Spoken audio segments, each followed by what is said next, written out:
Shalom keluarga GPDI Kasih Persaudaraan. Sebelum kita mendengarkan renungan firman Tuhan, mari kita ikuti beberapa informasi untuk minggu ini. Yang pertama dari ungkapan kasih. Kami mengucapkan terima kasih atas partisipasi seluruh jemaat untuk memberkati sesama yang terkena dampak pandemi COVID-19. Sebagai laporan, saat ini kami menyiapkan 85 paket sembako masing-masing berisi 10 kg beras, 2 liter minyak goreng, 1 kg telur, 2 liter susu UHT, dan 20 bungkus Indomie. Paket ini telah dibagikan pada tanggal 30 April 2020 baik kepada jemaat maupun non-jemaat yang membutuhkan. Puji Tuhan. Yang kedua, tim penggembalaan GPDI Kasih Persaudaraan mengajak seluruh jemaat tetap aktif di dalam Connect Family melalui online. Secara singkat, Connect Family adalah sebuah keluarga rohani di mana melaluinya jemaat GPDI Kasih Persaudaraan akan saling terkoneksi, saling memperhatikan, saling menguatkan, dan saling mendukung. Kita semua percaya bahwa kuasa Tuhan tidak dibatasi oleh tempat dan waktu. Sekalipun melalui online, hubungan serta kerukunan antar jemaat tetap dapat terjalin dan melaluinya kuasa Tuhan dilepaskan. Bagi Bapak Ibu yang belum dan rindu tergabung dalam Connect Family, dapat menghubungi nomor administrasi gereja di bawah ini. Nah, berikut kita akan mendengarkan sedikit kesaksian dari Connect Family Keluarga 8. Sambil nyanyi, sambil dengerin firman-Nya. Yang kena tuh tadi bagian siapa sih yang jawab Abednego itu yang bertiga-tiga? Iya. Ada Mesak Abednego. Sama, mereka dikuatkan melalui iman. Mau nangis lagi gimana nih, belum cerita dan mau nangis. Aduh. Pusing deh. Ya, kalau kita dicobain aja, menguji iman kita aja, kita belum tentu bisa. Dia lebih hebat lagi, dia bisa malah menguatkan, dibilangnya kan? Iya. Bukan dia cuman menguji iman, ya kita percaya sama Tuhan, tapi malah waktu Tuhan kasih kita cobaan, Tuhan kasih maksudnya bukan mencoba dia, menempatkan kita di sisi, kalau gua kasih lu begini, lu kan tetap percaya nggak sama gua? Walaupun yang katanya kalau lu pun kena coronavirus, lu bukan cuma mengiyakan, iya gue tetap ikut dia, tapi malah dikuatkan lagi, bukan cuma sekedar iya gue tetap percaya, tapi lu malah makin kuat lagi. Itu kan sesuatu yang gue harap gue bisa begitulah. Tapi ya nggak tahu, makanya langkah pertamanya kayak Linda bilang ya, maksudnya ya memang Tuhan biar kita deket dulu lah, maksudnya biar ajar kita semakin cinta. Biar cinta yang pertama mungkin gue udah lupa, ya kita diingatkan lagi cinta mula-mula kita kayak apa gitu sih, ya lebih bisa dikuatkan lagi dan bisa ngerasain yang namanya memang imannya yang memang sejati. Gue pengen ngerasain yang namanya iman sejati lagi, seperti apa lagi gitu loh. Mungkin gue udah lupa waktu itu seperti apa, gue pengen ngerasain lagi yang seperti itu. Indah banget soalnya. Amin. Haleluya.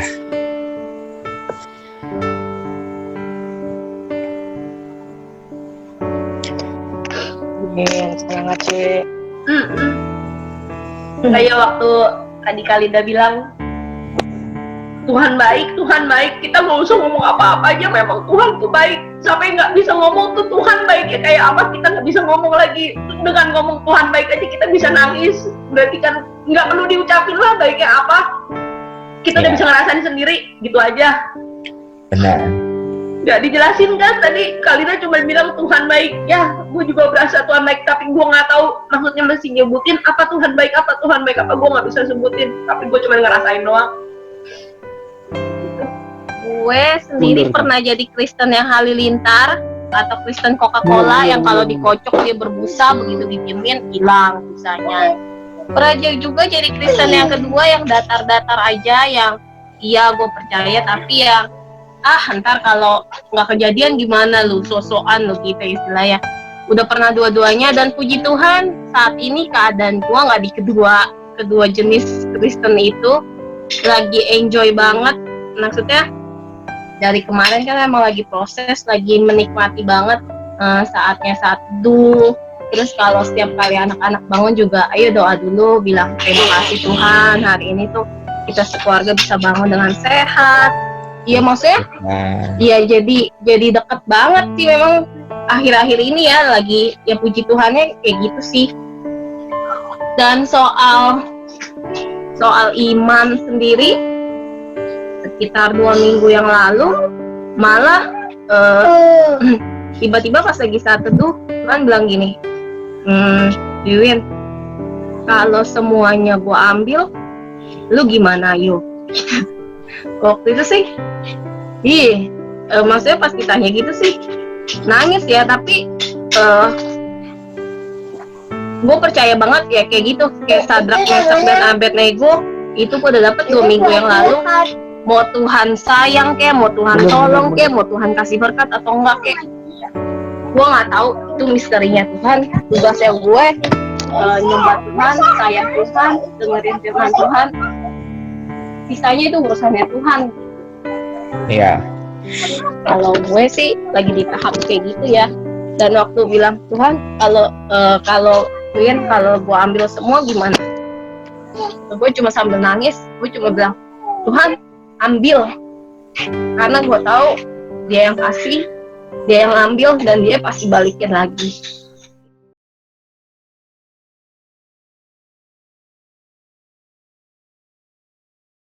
Action. Halo Teens, lama nggak ketemu ya? Aku harap dan aku yakin Bapak kita di surga jagain kita dalam keadaan yang baik dan luar biasa. Amin. Hari ini saya bersyukur dapat kesempatan buat sharing ke teman-teman semuanya. Tapi sebelumnya, mari kita berdoa dulu. Bapak kami dalam surga, terima kasih buat hari ini Tuhan. Kami mau belajar sesuatu yang baru. Kami percaya kami ada karena Engkau Tuhan, semuanya karena kasih karunia-Mu. Yang berdoa Bapak, kami mau buka mata kami, buka telinga kami, buka hati dan pikiran kami Bapak. Di dalam nama Yesus kami berdoa. Haleluya. Amin. Oke, temanya kali ini adalah genius. Wow banget ya teman-teman ya. Genius apa ya menurut teman-teman? Orang pintar? Boleh. Orang yang sangat cerdas? Boleh. Orang yang jago banget di bidang tertentu? Benar juga. Orang yang sangat ahli di bidang tertentu, olahraga tertentu, itu juga benar. Nah, aku mau tampilin beberapa orang genius yang udah terkenal dan diakui di dunia, yang udah nggak ada sih sekarang. Aku mau kasih tahu gambarannya dan akhir hidup mereka gimana. Kita lihat ya. Yang pertama, ada Om Alan Turing. Doi ini British mathematician, ahli sains, ilmu pengetahuan, mafia. Tapi dia membunuh dirinya sendiri tahun 1954 setelah dia diketahui seorang gay. Yang kedua, Om Edwin Armstrong. Ini orang Amerika. Dia yang menemukan FM radio. Bayangkan kalau nggak ada Om Edwin, kita semua nggak tahu dan nggak pernah dengar radio.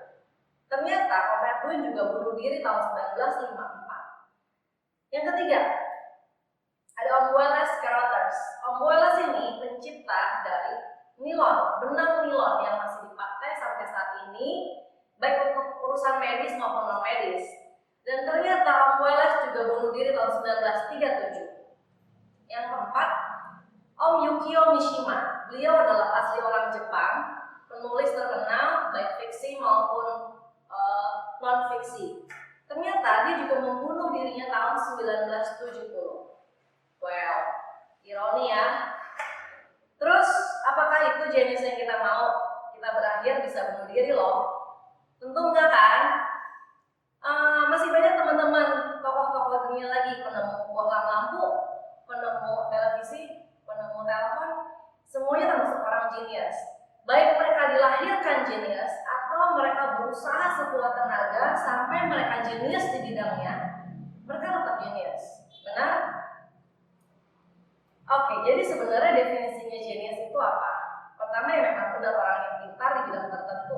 Secara lahir, dari lahir udah IQ-nya nilainya 160, oke. Tapi mungkin dia ada lemah di bidang lain, mungkin emosionalnya kurang bisa bergaul, tapi dia tetap jenius, tetap. Atau yang kedua, definisinya sebagai kata sifat, yaitu menunjukkan kepintaran yang luar biasa di bidang tertentu, showing great cleverness, very clever, gitu. Baik itu gifted, sekali lagi, dari lahir udah genius, atau earn itu berarti kita mengusahakannya, berjuang, berusaha, baru jadi genius. Om yang membuat ayam KFC kan udah sering dengar tuh. Beliau juga udah beratus-ratus kali ditolak ayam gorengnya dulu kan di Amerika, sampai akhirnya keterima dan diberikan patennya, sampai detik ini terkenal di semua negara di dunia. Berarti dia kan earn. KFC-nya nggak datang dari pas dia lahir kan, tapi dia berusaha. That's what I mean. Nah, Alkitab memang sudah mengatakan bahwa orang-orang pintar di dunia ini akan sangat banyak, teman-teman. Kitab Mazmur 83 ayat 3. They devise clever schemes against your people. They conspire against your treasured ones. Mereka akan mengadakan pemufakatan licik melawan umatmu dan berunding untuk melawan orang-orang yang kau lindungi. Dan Rasul Paulus juga udah bilang ke jemaat di Efesus pada Efesus 4 ayat 14. Then we will no longer be little children, tossed like waves and blown about by every wind of doctrine, by people's trickery or by clever strategies that will lead us astray. Sehingga kita bukan lagi anak-anak yang diombang-ambingkan oleh rupa-rupa pengajaran, permainan palsu dalam kelicikan dan kecerdikan manusia yang menyesatkan. Wow, bahkan dari zaman dulu pun Tuhan Yesus maupun Paulus sudah bilang, dunia ini bakal banyak yang sangat cerdas, sangat cerdik, dari yang positif sampai yang negatif bisa memusnahkan kita. Terus kita gimana dong? Tenang, ternyata teman-teman, setelah kita belajar lebih lanjut, ada satu orang di Alkitab yang benar-benar dibilang very clever, cuman dia satu doang, nggak ada yang lain. Dan dia bukan Yesus. Tahu siapa? 1 Samuel pasal 23 ayat 22. Baiklah pergi, carilah kepastian lagi, berusahalah mengetahui di mana ia berada dan siapa yang telah melihat dia di sana. Sebab telah dikatakan orang kepadaku bahwa ia sangat cerdik. English version, go and again make sure, find out and investigate where he is and who has seen him there. For people tell me that he is very clever. Dan siapakah dia? Yes, si Daud yang lawan Goliat. Daud. Jadi di cerita ini Saul lagi ngomong ke pesuruh-pesuruhnya, tolong cari si Daud. Hati-hati ya, kata orang dia tuh sangat pintar loh. Gitu. Luar biasa kan teman-teman? Wow ya, terus Daud itu sebenarnya kayak gimana lagi? Saya coba kasih reviewnya bahwa Daud adalah orang yang sangat berkenan di hatinya Tuhan. A man after God's own heart. Dan Daud sendiri yang bilang di Mazmur 119, betapa aku cintai Tauratmu ya Tuhan, aku merenungkannya sepanjang hari. Oleh karena dia mencintai firman-Nya dan berkomunikasi dengan Tuhan terus, sehingga kita bisa lihat cerita Daud di semua cerita sekolah minggu. Contohnya, dia mau bertobat saat dia berzina dengan Bathsheba. Yang kedua, dia berani melawan singa dan beruang saat dia mengembalakan kambing domba. Yang ketiga, dia cukup rendah hati dan tetap tunduk pada otoritas, yaitu Saul yang mantan raja, dengan cara tidak membunuhnya Saul. Daud tidak membunuh Saul, benar kan? Nah itu kenapa? Karena ya dia mencintai firman Tuhan. Dasarnya dia itu ya Tuhan, kata-katanya Tuhan, dasarnya dia gitu. Nah tapi kan itu zaman Daud, zaman raja dan mengembalakan kambing domba. Tentunya kita kan nggak mengembalakan kambing domba, betul? Oke, siapa yang mau jadi jenius? Saya sih mau saya lahir jenius atau enggak, tapi saya pengen jadi orang jenius. Amin. Nah, kalau hidup kita diibaratkan dengan buah kapal yang mengarungi lautan sebagai perjalanan kehidupan kita, saya cuma mau bilang bahwa prinsipnya sebuah kapal kalau mau jadi kapal yang survive itu harus ada jangkar yang tangguh dan persiapan kapal yang matang. Gitu. Jangkarnya ini apa? Jangkarnya itu secara singkat saya sudah sebutkan di kehidupan Daud tadi. Betapa mencintai Tauratmu ya Tuhan, merenungkannya sepanjang hari. Just that simple sebenarnya teman-teman. Gitu. Hagah membaca dan merenungkan firman Tuhan sepanjang hari loh. Daud udah bilang. Kalau ada yang nanya, Om Daud kuncinya apa jadi dibilang very clever? Daud udah bilang sebenarnya. Dan yang kedua adalah persiapan. Persiapan, aku kasih gambar kapal pinisi, kapal khas Indonesia yang berasal dari Sulawesi. Kenapa? Ternyata teman-teman, untuk membuat sebuah kapal pinisi itu waktunya bertahun-tahun. Persiapannya itu minimal ada 5 upacara adat satu kota, atau bahkan lebih dari satu kota. Dan kapal pinisi itu khasnya, dia tuh punya 7 layar. Lihat kan tuh, di depan 3, 1, 2, 3, 4, 5, 6, 7. Dengan 2 tiang besar di lambung kapal, dan ada 2 setir nahkodanya, baik pinisi zaman dulu maupun pinisi modern dengan mesin. Dan pinisi itu digunakan untuk mengangkut kargo, jadi dia udah persiapan untuk beban berat. Pinisi itu siap, dia bisa bawa orang, tapi dia juga sudah diberikan persiapan kalau mau bawa kargo yang super banyak, lintas dari Sulawesi ke negara-negara lain, melintasi berbagai samudra gitu. Jadi aku cuma mau bilang bahwa bikin kapal pinisi itu nggak cukup setahun 2 tahun di hidup kita. Kalau kita mau kuat ya kita harus mau mempersiapkan diri kita sendiri. Kapal pinisi mungkin punya 7 layar, 7 layar khasnya. Mungkin kita bisa cari, kita mau siapin apa ya yang spesifik di hidup kita. Nah, aku nggak ceritain secara detail orang-orang tadi, Om Alan, Om Yukio, aku nggak ceritain mereka karena aku nggak kenal mereka personally. Aku cuma menceritain ceritaku aja. Aku tampilin sekilas apa yang aku lakukan ini dulu ya. Yang aku lakukan saat aku masih baru bertobat sampai dengan selesai pendidikan. Jadi bagi yang belum tahu, aku kerja jadi dokter. Aku lulus dokter dalam waktu 5 tahun. Dalam waktu 1,5 tahun terakhirnya itu, aku juga udah lulus S2. Jadi bersama anak lulus dokter, aku juga udah dapat S2. Dan ternyata IQ aku itu, intelligence quotient aku cuma 109, which is di layar itu ada chart 109 itu rata-rata. Jadi 50% penduduk dunia itu IQ-nya 1. Oke. Apa yang aku lakukan dulu? Aku dulu selalu saat teduh, lebih dari 1 kali sehari sebenarnya. Dan aku punya kumpulan buku, tulisan pakai pensil, tulisan tangan, karena aku lebih suka tulis pakai pensil. Aku sebutnya itu jurnal sama Tuhan.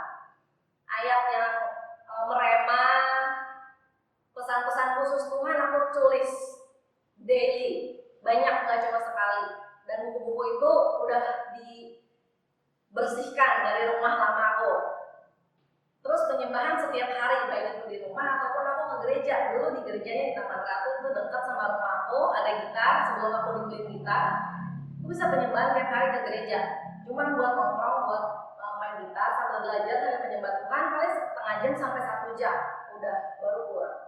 Terus aku pelayanan di gereja dan di sekolah.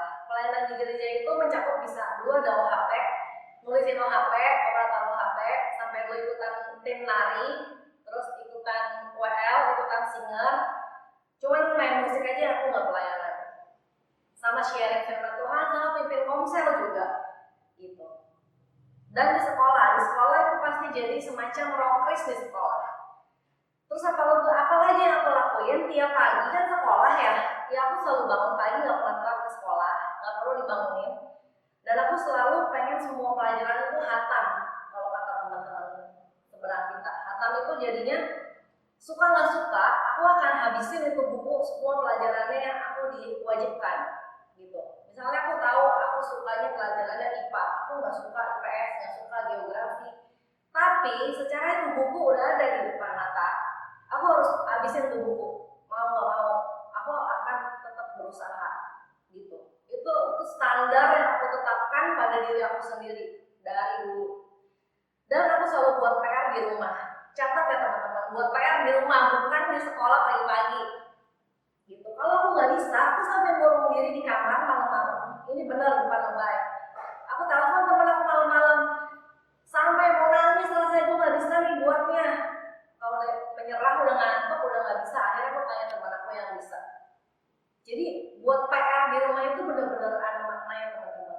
belajar sedemikian rupa, kita harus kerjain kewajiban kita. Itu belajar nggak cuma satu pelajaran, itu nggak cuma satu tingkat setahun sekolah lulus, enggak. Itu dari kecil, dari SD, SMP, SMA, sampai kuliah selalu buat yang namanya homework, buat di rumah. Masalah di sekolah mau dikerjain, dipinjam sama teman, terserah teman-teman. Tapi punya aku harus kerjain di rumah. Dan yang terakhir, aku tulis itu selalu buat tes buat diri sendiri. Ini tes buat diri sendiri aku buat sampai sebatas aku SD, karena SMP udah gak dibuat lagi. Ini jadi aku punya buku, bukunya itu adalah buku tulisan aku sendiri, isinya adalah soal-soal yang aku pelajarin dari bahan ulangan. Jadi misalnya udah tahu nih dalam minggu ini mau ulangan apa, nah hari sebelumnya atau 2 hari sebelumnya aku udah bikin buku soal. Aku bikin buku soal dari buku cetak. Terus nanti kalau udah selesai aku bikin buku soal, pas malamnya udah besok mau ulangan, aku kerjain sendiri. And then aku cek sendiri jawabannya. Jadi aku dapat berapa sih sebenarnya? Aku udah hafal, aku udah ngerti atau belum? Itu beneran ada. Kalau mau ngecek, cek mami aku. Mami aku sempat jadi orang yang tinggal ngecekin. Coba dong ngecekin mami ini kerjaan aku. Kayak gitu. Jadi itu teman-teman, itu bentuk persiapan yang aku bilang, yang udah aku lakuin dan membentuk aku nggak bilang aku udah jenius loh, enggak gitu. Aku terus bertumbuh, aku ngajak kita semua sama-sama lakuin apa yang Daud udah lakuin dan yang aku udah lakuin, dan aku juga mau terus lakuin itu gitu.